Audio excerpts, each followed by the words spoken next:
Bismillahirrahmanirrahim. Assalamualaikum warahmatullahi wabarakatuh. Baiklah para pemirsa yang budiman, di video kali ini, kita dengarkan langsung dari ECW tentang Footstat. Apakah benar Footstat ini mangkrak? Sementara Gibran dan dua kekau program ini berhasil, yuk kita simak saja pemaparannya. Jadi begini, kalau terkait dengan food estate, food estate ini kalau perencanaan Presiden Jokowi adalah upaya untuk bisa Indonesia ini swasembada pangan. Nah, swasembada pangan ini kan nggak hanya sekedar makanan pokok beras. Pasti ada beberapa daerah yang butuh suplemen lainnya selain dari beras. Makanya ada pilihan untuk tanam jagung, sagu ya, ubi. Kalau ya. sagu kan susah, agak lama kan. Habis itu ada bawang segala macam, palawija lah untuk bisa mendukung itu.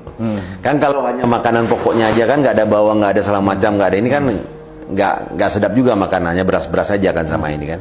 Nah, tapi apa yang terjadi? Di dalam perjalanan berdasarkan informasi yang kita dapatkan, tidak ada perencanaan yang konkret terkait dengan pembukaan lahan. Ini pembukaan lahan dulu nih. Jadi pembukaan lahan ini disinyalir, dipilihlah mana yang bisa barang ini bisa ditebang dan ada keekonomian. Bung Hadi pernah mendengar nggak? Lahan sebesar 200.000 hektar yang sudah dijadikan food estate, jumlah kayu yang ditebang adalah sekian meter kubik. Nggak ada. Di mana barang itu? Nggak ada, ya kan? Nah, ini yang teman-teman harus tahu semua, rekan-rekan harus tahu bahwa apa yang dilakukan di food estate ini adalah suatu kegagalan produk berpikir dari Menteri Pertahanan bahwa dia akan mampu mewujudkan cita-citanya Jokowi untuk swasembada pangan. Kenapa? Ini bukan tugasnya Kementerian Pertahanan. Ini tugasnya Kementerian Pertanian harusnya. Kerjasama dengan Badan Urusan Logistik yang mengetahui jika seandainya ada produk bahan pangan di sini, distribusinya seperti apa. Kan tidak mungkin juga, Bung Hadi, tiba-tiba terjadi peningkatan varietas beras atau padi di daerah tertentu, sedangkan di sana channel distribusinya nggak ada, ya kan? Nggak ada windmillnya di sana, yang untuk ini padi menjadi beras nggak ada. Nggak mungkin gabah ini disorong-sorong kemana-mana. Kemudian ada yang nanam jagung. Terus kalau semuanya ditanam jagung, apa tanggung jawab pemerintah sebagai off-takernya? Kemudian jagung ini akan dikonsumsi nggak oleh masyarakat di sekitarnya? Ternyata kajian itu nggak ada. Kemudian ada yang lebih menariknya, Bung Hardi. Ada pelaksana teknis di lapangan mengatakan bahwa anggarannya nggak turun. Nah, ini harus periksa nih. Lah iya. Ada yang mengatakan bahwa kenapa terjadi kegagalan di beberapa wilayah food estate ini, dikatakan oleh mereka bahwa anggaran itu diduga, kita kan yang menduga kan, diduga anggaran itu tidak turun. Kemana anggarannya? Jadi setelah dipotong itu segala macam, dikatakan anggarannya nggak turun atau bibitnya nggak dapat, atau pupuknya segala macam, alasannya sehingga terjadilah kegagalan. Apa yang lebih mirisnya lagi, Bung Hadi? Yang lebih mirisnya adalah pada saat mereka melakukan penebangan hutan untuk ditanam, mereka tidak melakukan soil test. Seberapa bagus haranya itu tanah,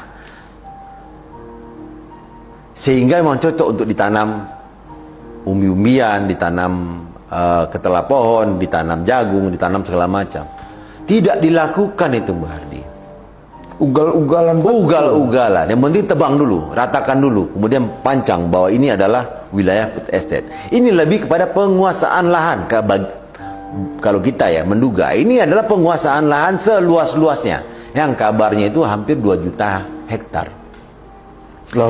Dengan berlandaskan bahwa ini adalah penguasaan lahan konsesi untuk food estate. Terbayang nggak kalau food estate itu ada di Kalimantan Timur, Bung Hadi?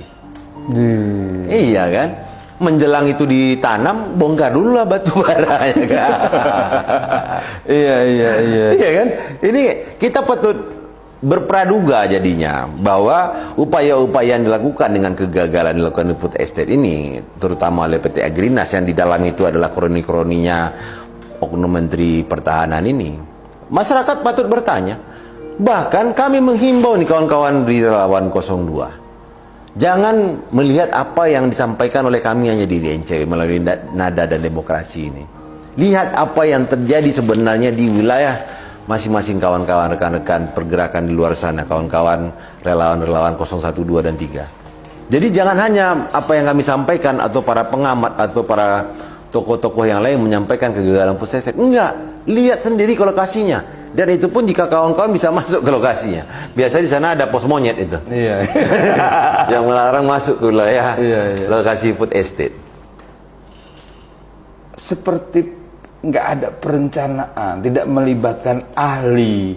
Harus sementara Indonesia itu punya badan BRIN yang peneliti kan di pertanian juga ada BPPT, ada betul di Kementerian Pertanian kan ada ini juga. Sepertinya ini menyelenggarakan ada negara. IPB juga, kita punya Institut Pertanian Bogor yang benar-benar bisa tahu bagaimana mengelola pertanian dengan baik dengan keilmuan para profesor, para doktor di IPB sana, dan memanfaatkan teknologi untuk pengairannya dengan teman-teman yang ada di ITB atau di ITS Surabaya atau di universitas lain yang memiliki kemampuan untuk melakukan itu.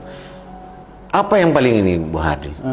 Kenapa food estate ini tidak memanfaatkan lahan-lahan pertanian yang selama ini tidak bisa digarap karena mereka nggak memiliki uang untuk menggarap? Betul. Kenapa Bu Hadi mereka nggak lakukan itu? Karena kalau dilakukan itu terlihat di lahan terbuka dan banyak mata yang melihat. Makanya NCW menduga bahwa program food estate yang gagal ini diduga inilah tempat menduga triliunan uang di proyek strategis nasional ini mengalir ke kantong-kantong oknum ASN, oknum partai politik, politikus, dan oknum ada TNI Polri juga. Berarti benar ya ini kan Bung Ivan itu ya, kepala PATK itu ya. Karena proyek strategi nasional food estate ini kan. Yang lucunya Bu Hadi, tidak ada satu kelompok atau komunitas yang kaget dengan 555 triliun uang masuk ke kantong oknum-oknum. Nggak ada pun yang kaget. Iya. Hanya kita aja yang kaget. Kita yang boro-boro. Gila, 555 triliun masuk ke kantong-kantong. Artinya, kenapa PPATK tahu? PPATK tahu ada pergerakan uang karena ada profil-profil tertentu. Tiba-tiba dalam lingkaran 2 ke atas, 2 ke bawah, 2 ke kiri, 2 ke kanan terjadi peningkatan uang, terjadi peningkatan sewa deposit box, terjadi peningkatan kepemilikan aset, terjadi peningkatan pembayaran pajak yang luar biasa, yang profilnya ini jika dilihat dari kedudukannya sebagai ASN tidak akan mungkin dia akan memiliki harta seperti itu. Nah, kita meminta ini, ayolah Bung Ivan jangan ragu-ragu bahwa Bung Ivan sekarang ini seperti mutiara dalam jalan yang benar-benar sangat jorok ini. Bisa bersinar menyampaikan bahwa ada aliran yang tidak wajar di beberapa rekening oknum-oknum ASN, partai politik. Ini diungkap aja Bung Irfan. Maksudnya jangan setengah-setengah. Kalau perlu kita lakukan revolusi terhadap para penjahat koruptor ini. Ini udah benar yang dilakukan oleh kepala PPTK ini udah benar. Tapi setengah-setengah Bung Ardi. Iya. Emang ini harus dilaporkan ke Presiden bahwa telah terjadi tindak pidana pencucian uang atau adanya transaksi yang tidak wajar. Nah, nanti disaring lagi. Nah, saya khawatirnya karena ini ada kepentingan untuk pemilu tahun 2024 ya kan, nanti seperti Agus Saharjo lagi. Jangan diungkap, jangan diteruskan. Hentikan. Hentikan. Belum lagi ya. Iya. Kita mulai ngeri-ngeri sedap kalau begini kan. Setiap penyelenggara negara yang tidak bebas dan bersih dari KKN pasti kita sikat.